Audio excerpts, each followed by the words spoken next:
नमस्कार विद्यार्थी मित्रों, हजे आपणे आजनो टेन्स भणवानो छे जेनुं नाम छे perfect past tense. Perfect past tense एटले के पूर्ण भूतकाळ, बराबर। आनी पहेला आपणे अगाऊ बे टेन्स भणी चूकेला छे। एकनुं नाम छे सादो भूतकाळ, कयो? एक छे सादो भूतकाळ, बीजो छे पूर्ण भूतकाळ, कयो? सॉरी, पूर्ण भूतकाळ ने चालू भूतकाळ, कयो? चालू भूतकाळ, बराबर। चालू भूतकाळ। तो आजे बीजो टेन्स है એટલે કે ત્રીજા નંબરનો જેનું નામ છે પૂર્ણ ભૂતકાળ। શું નામ છે? પૂર્ણ ભૂતકાળ। તો જોઈએ પૂર્ણ ભૂતકાળ એટલે શું, કોને પૂર્ણ ભૂતકાળ કહીશું? પૂર્ણ ભૂતકાળને અંગ્રેજીમાં કહે છે પરફેક્ટ પાસ્ટ ટેન્સ। શું કહેવાય છે? Perfect past tense. તો દરેક ટેન્સમાં આપણે નિયમ જોઈએ છે એ પ્રમાણે અહીંયા પણ। તો દેખો, પૂર્ણ ભૂતકાળમાં હેડ પછી ક્રિયાપદનું ભૂતકૃદંતનું રૂપ આવે છે। પૂર્ણ ભૂતકાળમાં હેડ પછી ક્રિયાપદનું ભૂતકૃદંતનું રૂપ આવે છે, બરાબર। પછી શબ્દો કયા છે? તો કે આફ્ટર, બિફોર, અગો। અહીંયા 3 શબ્દો લખેલા છે, પણ આના સિવાયના બીજા શબ્દો પણ હોઈ શકે, બરાબર। બીજું છે એજ, સૂન, એજ। એક આ શબ્દ પણ હોઈ શકે, એજ, સૂન, એજ। બીજો શબ્દ હોઈ શકે વેન, WHEN। તમારે માત્ર આટલા યાદ રાખો તો પણ વાંધો નથી, આફ્ટર, બિફોર અને અગો। आफ्टरનું ગુજરાતી કૌંસમાં લખેલું છે, બિફોરનું ગુજરાતી શું થાય એ પણ અહીંયા લખેલું છે, અગોનું ગુજરાતી શું થાય એ પણ મેં કૌંસમાં લખેલું છે। आफ्टर એટલે પછી, બિફોર એટલે પહેલાં, અગો એટલે અગાઉ જેવા શબ્દો પૂર્ણ ભૂતકાળ દર્શાવે છે। તો તમારે એક વસ્તુ યાદ રાખવાની છે, હેડ આવશે દરેકમાં, પછી ક્રિયાપદનું ભૂતકૃદંતનું રૂપ આવશે। ઓકે, તો આગળ જોઈએ હવે નેક્સ્ટ સ્લાઇડમાં શું છે। નેક્સ્ટ સ્લાઇડમાં તો વાક્ય રચનાની શરત આપેલી છે કે જ્યારે પૂર્ણ ભૂતકાળવાળી વાક્ય રચના આવે ત્યારે એક વાક્યમાં પૂર્ણ ભૂતકાળ અને બીજા વાક્યમાં સાદો ભૂતકાળ આવે છે, બરાબર। તો કે સાદો ભૂતકાળ એટલે શું, એમાં કેવી રચના હશે, ક્રિયાપદનું કેવું રૂપ હશે એ આપણે અગાઉ જોઈ ચૂકેલા છીએ, બરાબર। ફરી એક વખત, જ્યારે પૂર્ણ ભૂતકાળવાળી વાક્ય રચના આવે ત્યારે એક વાક્યમાં પૂર્ણ ભૂતકાળ અને બીજા વાક્યમાં સાદો ભૂતકાળ આવે છે, બરાબર। પછી આ ધ્યાન આપો, પૂર્ણ ભૂતકાળ હંમેશા દૂરના ભૂતકાળ દર્શાવે છે। તમને મેં કીધું તે પ્રમાણે સાદો ભૂતકાળ હોય ને ટૂંકા ગાળાની ક્રિયા માટે વપરાય।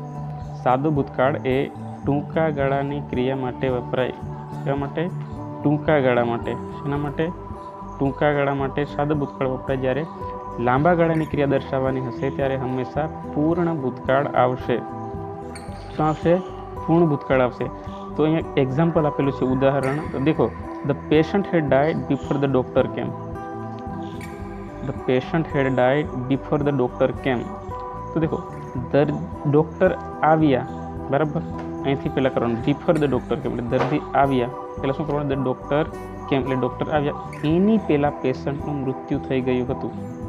તો દેખો, the patient had died before the doctor came. તો દેખો, એક વાક્યમાં એ પહેલું વાક્ય છે અહીંયા એના પૂર્ણ ભૂતકાળ છે, જ્યારે કેમ એ સ્પેલિંગ મિસ્ટેક છે, અહીંયા CAMR ના આવે, ડૉક્ટર કેમ્પમાં CAME આવે, બરાબર। અહીંયા કેમ છે, CAME।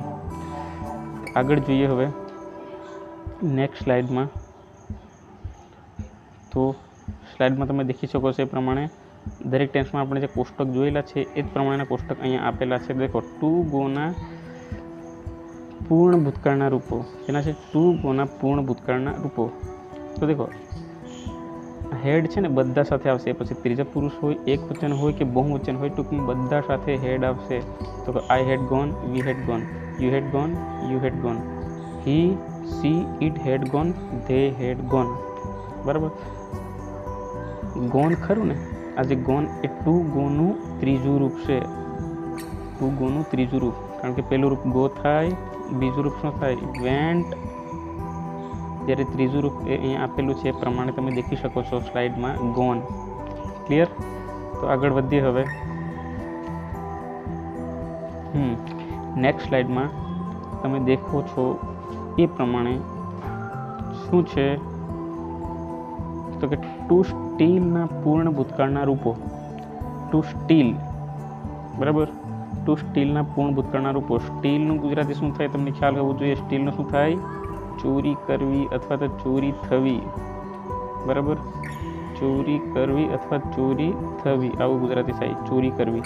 આ યાદ રાખો તમે, ચોરી કરવી। આપણે અગાઉ ઓલરેડી શરૂઆતના જે લેક્ચરો હતા ક્રિયાપદોના એમાં જ આપણે આ વસ્તુ જોયેલી છે, બરાબર।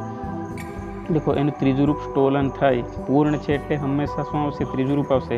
આઈ had stolen, we had stolen, you had stolen, you had stolen, he she it stolen, sorry had stolen, they had stolen, બરાબર। તો અહીંયા અમુક જગ્યાએ હેઝ, અમુક જગ્યાએ હેડ એવું નથી, બધામાં હેડ જ આવશે। ક્લિયર? તો યાદ રાખવાનો પ્રયત્ન કરજો। તો દેખી શકો છો તમે હવે નેક્સ્ટ સ્લાઇડમાં શું છે, તો કે નેક્સ્ટ સ્લાઇડમાં અહીંયા આપેલું છે એક્સરસાઇઝ, પણ એની પહેલાં આપણે એક વખત, બરાબર, આની પહેલાં એક વખત આપણે જોઈ લઈએ કે નિયમો શું હતા, પછી આપણે એક્સરસાઇઝ પર આવીશું। એક વખત નિયમ જ જોઈ લઈએ, બરાબર। તો તમે દેખી શકો છો એ પ્રમાણે સ્લાઇડમાં, બરાબર, સ્લાઇડમાં તમે દેખી શકો છો એ પ્રમાણે શું છે, તો કે સ્લાઇડને આવવા દો પછી ખબર પડશે। હા, આવી ગયું। देखो देखो પરફેક્ટ પાસ્ટ ટેન્સ એટલે કે પૂર્ણ ભૂતકાળ, બરાબર। પૂર્ણ ભૂતકાળમાં નિયમ ફરી યાદ કરી લો। પૂર્ણ ભૂતકાળમાં હેડ, બરાબર, પ્લસ ક્રિયાપદનું ભૂતકૃદંતનું રૂપ આવે છે। ભૂતકૃદંત એટલે ત્રીજું રૂપ છે, એ આપણને ખ્યાલ છે। અગાઉના બધા જ ટેન્સોમાં આપણે જ્યાં જ્યાં પૂર્ણ વાક્ય રચના આવતી હતી ત્યારે ક્રિયાપદનું ત્રીજું રૂપ જે પણ ટેન્સમાં આવતું હતું એ ટેન્સમાં આપણે ઓલરેડી અગાઉ જોઈ ચૂકેલા છીએ, બરાબર। શબ્દો ફરી યાદ રાખો, આફ્ટર, બિફોર, અગો, આના સિવાયના શબ્દો પણ તમને મેં કીધા છે, એને યાદ રાખવાનો ટ્રાય કરજો, કારણ કે ઘણી જગ્યાએ કદાચ આ શબ્દો ના હોય તો એ શબ્દ પણ આવી શકે, પણ મુખ્યત્વે આ શબ્દો છે। કયા કયા શબ્દો? એક તો વેન યાદ રાખો, કયો? વેન, WHEN, બરાબર, વેન। પછી એક યાદ રાખો એજ, સૂન, એજ, કયા શબ્દો છે? એજ, સૂન, એજ, આટલા શબ્દો યાદ રાખવાના। વગેરે શબ્દો એટલે કે આફ્ટર, બિફોર, અગો વગેરે શબ્દો શું દર્શાવશે? તો કે પૂર્ણ ભૂતકાળ પૂર્ણ ભૂતકાળ દર્શાવે છે। આની ડિસ્કશન તો આપણે જોઈ લીધી, બરાબર। નેક્સ્ટ સ્લાઇડમાં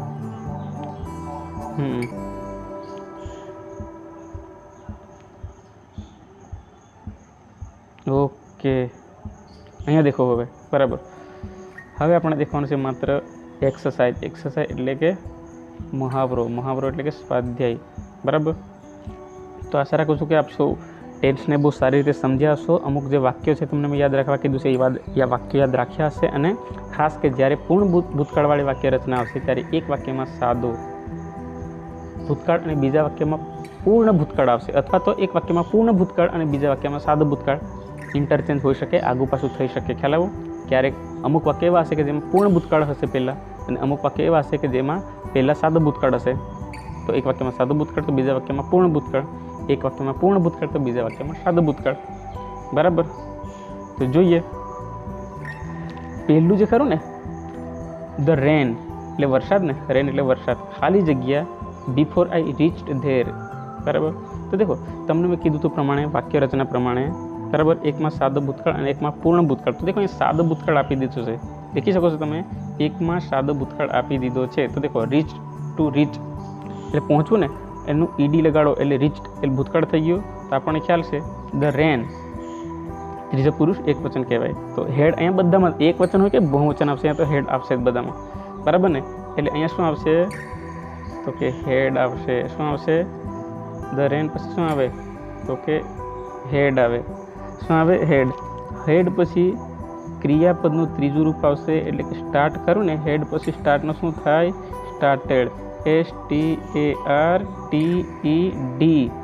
શું થશે? સ્ટાર્ટેડ, STARTED, ત્રીજું રૂપ આવશે। ક્લિયર? તો હવે આગળ વધીએ। સેકન્ડ નંબરનું છે આઈ ખાલી જગ્યા the map before I went on tour, બરાબર। તમને મેં કીધું એ પ્રમાણે કે આઈ છે તો આઈ સાથે શું આવશે? પહેલાં હેડ તો આવશે, તો કારણ કે અહીંયા મેં પહેલાં જ હેડ કેમ લખું છું? કારણ કે દેખો અહીંયા પણ લખી શકો છો તમે કે ભૂતકાળ તો આપી દીધું છે, વેન્ટ એટલે ભૂતકાળ આપી દીધું છે ને, એટલે ખાલી જગ્યામાં આપણે કયા ટેન્સની ખાલી જગ્યા આવશે તો કે પૂર્ણ ભૂતકાળની. તો પૂર્ણ ભૂતકાળનો નિયમ છે કે હેડ પછી ક્રિયાપદનું ભૂત કૃદંતનું રૂપ આવે. તો આઈ છે તો આઈ સાથે હેડ આવે, બરાબર. ક્રિયાપદ કયું તો કે સ્ટડી. સ્ટડીનું શું થાય, અહીંયા હું લખું છું, ધ્યાન રાખજો, STUDIED.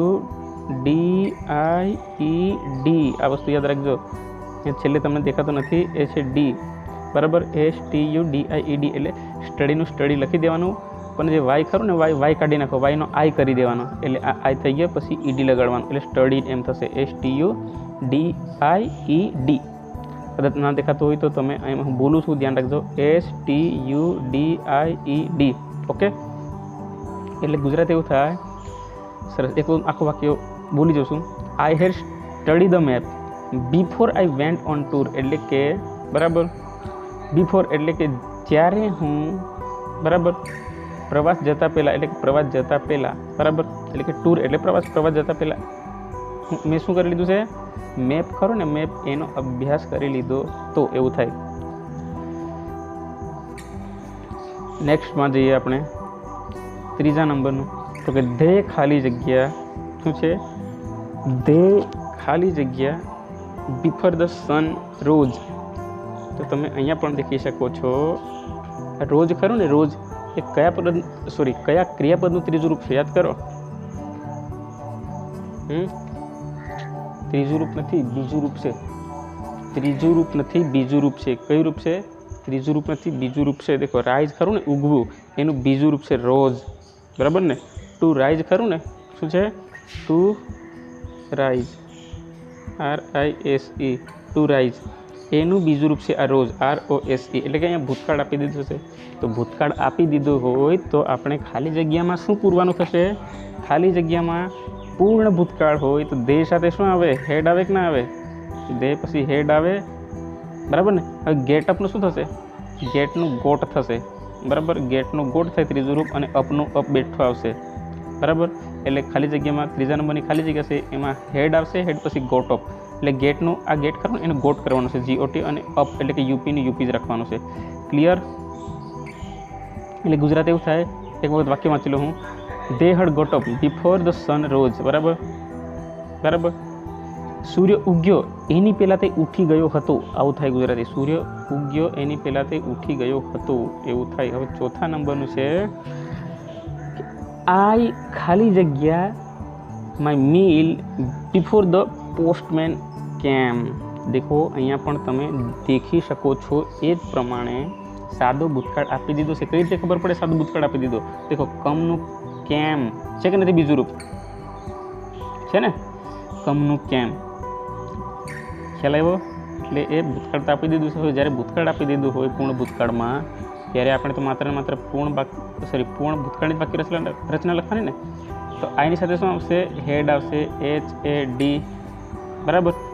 હેડ પછી ક્રિયાપદનું કેવું રૂપ આવે તો કે ત્રીજું. તો ટેકનું શું થાય, ત્રીજું ટેકન થાય ને, TAKEN થાય કે ના થાય. હેડ પછી ટેકન આવશે, એટલે I had taken my meal before the postman came. એટલે કે પોસ્ટમેન એટલે કે પોસ્ટ માસ્ટર આવ્યા એની પહેલાં મેં ભોજન કરી લીધું હતું, અથવા તો જમવાનું જમી લીધું હતું, એવું થાય. ઓકે, આગળ વધીએ. હવે પાંચમા નંબરની ખાલી જગ્યા, the patient was taken to his bed, બરાબર.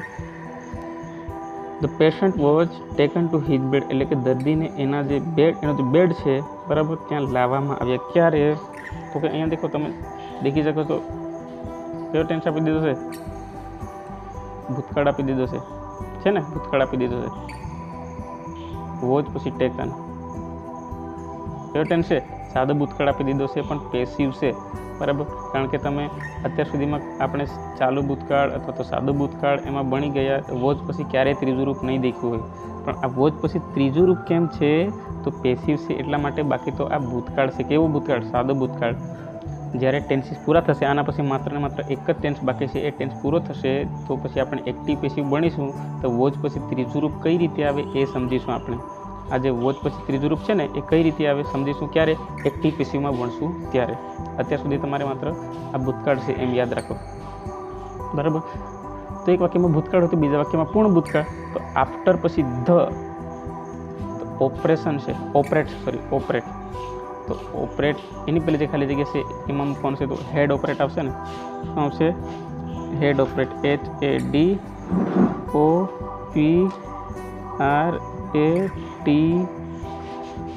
એટલે हेड ऑपरेटेड आवशे ऑपरेट लखी देवानुं मात्र ने मात्र डी लगाड़वानुं छे ऑपरेट ने એટલે हेड ऑपरेटेड ए जवाबमां आवशे क्लियर। હવે છઠ્ઠા નંબરની ખાલી જગ્યા ધ પ્યુન એટલે પટાવાળો ધ પ્યુન ખાલી જગ્યા the gate of the school before we list આ ખોટું છે LEST અહીંયા લિસ્ટ એ ટાઈપિંગમાં મિસ્ટેક છે બાકી તો લેફ્ટ આવે LEFT લેફ્ટ આવે શું આવે લિસ્ટની જગ્યાએ શું આવશે લેફ્ટ આવશે બરાબર એટલે કે સાદો ભૂતકાળ આપી દીધો હવે સાદો ભૂતકાળ આપી દીધો હોય તો પૂર્ણ ભૂતકાળ લખવાનો છે આપણે ધ પ્યુન એટલે ત્રીજા પુરુષ એક વચન કહેવાય એટલે હેડ આવે HAD ક્લોઝ તો બંધ કરવું ક્લોઝ એટલે બંધ કરવું તો એનું ત્રીજું રૂપમાં ક્લોઝનું ક્લોઝ બેઠું લખો બરાબર પછી માત્ર વધારાનો ડી એડ કરો એટલે અહીંયા તમારી ખાલી જગ્યા પૂરાઈ જાય એટલે કે પૂર્ણ થઈ જાય એટલે હેડ ક્લોઝ તમારો જવાબ થશે। હવે 7મા નંબરની જે ખાલી જગ્યા છે એ તમે જ્યારે વિડીયો દેખો સમજો ત્યારે તમારે આ ખાલી જગ્યા જાતે પૂરવાની છે પછી કોમેન્ટ બોક્સમાં લખવાનું છે। હવે નેક્સ્ટ ટેન્સ એટલે કે એક ટેન્સ બાકી છે ચાલુ પૂર્ણ ભૂતકાળ એ હું ભણાવીશ ત્યારે આ વાક્યનો સાચો જવાબ તમને હું સમજાવી દઈશ બરાબર। તો આશા રાખું છું કે આપ સૌને વિડીયો પસંદ આવ્યો છે બરાબર અને જેટલા પણ ટેન્સ આપણે ભણી ચૂકેલા છે એ બધા ટેન્સની પ્રેક્ટિસ કરો અને જોડે જોડે અત્યારે જે આજે ટેન્સ આપણે પૂર્ણ કરીએ છીએ એ ટેન્સને પણ તમે એક વખત સારી રીતે જોઈ જાઓ બરાબર ના ખબર પડે તો ફરી વખત દેખો અને ત્રીજી વખત જ્યારે તમે દેખવા બેસો ત્યારે નોટ અને પેન લઈને બેસવું જેથી તમે તમારી નોટબુકમાં આપણે જે કંઈ વસ્તુ ભણેલા છે ડિસ્કશન કરેલી છે એ વસ્તુ તમે પોતાની નોટબુકની અંદર લખી શકો જ્યારે નોટબુકની અંદર લખો ત્યારે તે તમને તમારી તૈયારી છે એ તૈયારીમાં સરળતા બનાવી દેશે બરાબર। હવે માત્ર એક જ ટેન્સ બાકી છે જે ટેન્સને આપણે ટૂંક જ સમયમાં બીજા લેક્ચરમાં આપણે પૂર્ણ કરી દઈશું ત્યાં સુધી તમારે અગાઉ ટેન્સની આપણે ભણી ચૂકેલા છે એ ટેન્સની પ્રેક્ટિસ કરવાની છે। તો મળીશું નેક્સ્ટ વિડીયોમાં। જય હિન્દ જય ભારત।